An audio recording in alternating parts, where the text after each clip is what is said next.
And a couple things that I do with my home is I got a couple different air filters. I have an advanced air filter. I have an air doctor one as well as a molecule. So I have 3 different air filters and they work really well, keeping the environment good. I mean, for a while, I just didn't even have an air filter in my office. And I'm like, wait a minute, I'm in this couple 100 square foot room like most of my life. Like, let's make sure the air quality is phenomenal. So that's one thing I've done in the last handful of months to upgrade some of the air filters, get more of them. And that's made a big difference. I mean, I definitely feel like I'm breathing cleaner air. You'd walk into your office and you kind of feel like, it just kind of feels a little bit, just not fresh, not super fresh.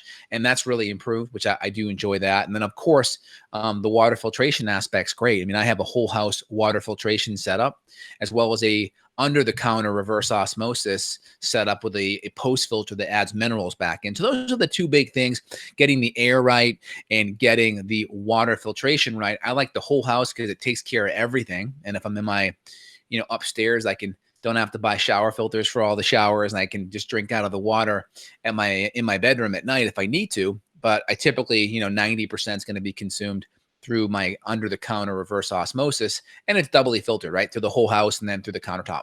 Yeah, your hair, your skin, your nails. I mean, you can see a lot of like physical improvements too. People say, well, why is it so important to filter the air? Well, we hit on like the mold piece. VOCs are another thing, the air doctor that you and I both use. That does filter out VOCs, which is great. So if you did for some reason have like a toxic paint that's off gassing, you can filter some of that. So what else can we do for the kiddos? So, I mean, of course, a paleo template's going to be a great starting point. A lot of the good fibers and the good carbohydrates in there are going to be very helpful for the gut microbiome. Cutting out the inflammation will be very helpful to the microbiome.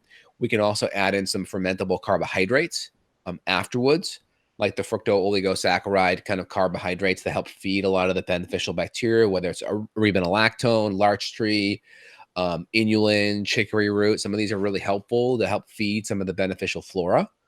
Again, if you get a lot of really bloated because of it, then we really have to go work through that 4th R, that remove R, right? 1st R, remove the bad food. 2nd R, replace the enzymes, acids. 3rd R, repair the gut lining, support the adrenals and hormones. 4th R is remove the infections. 5th R is repopulate, reinoculate probiotics. So we got to do it in that order.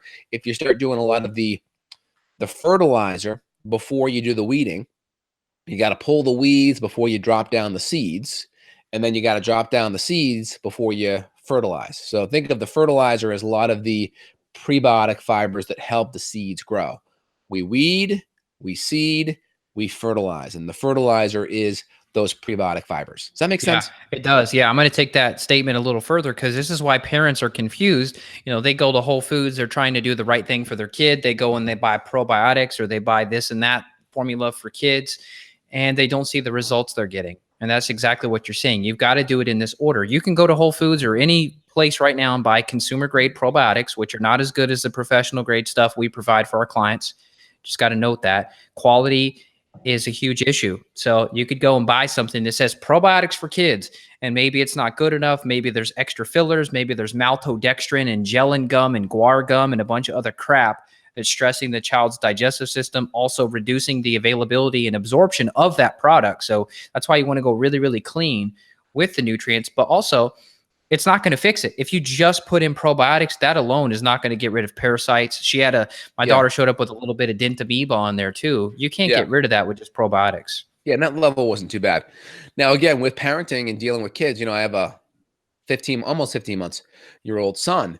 And, it's like a non-negotiable to eat bad food, right? It's just kind of like you don't negotiate with your kid to put on a seatbelt in the car. You don't negotiate with your kid to put on a helmet when they ride their bike, right?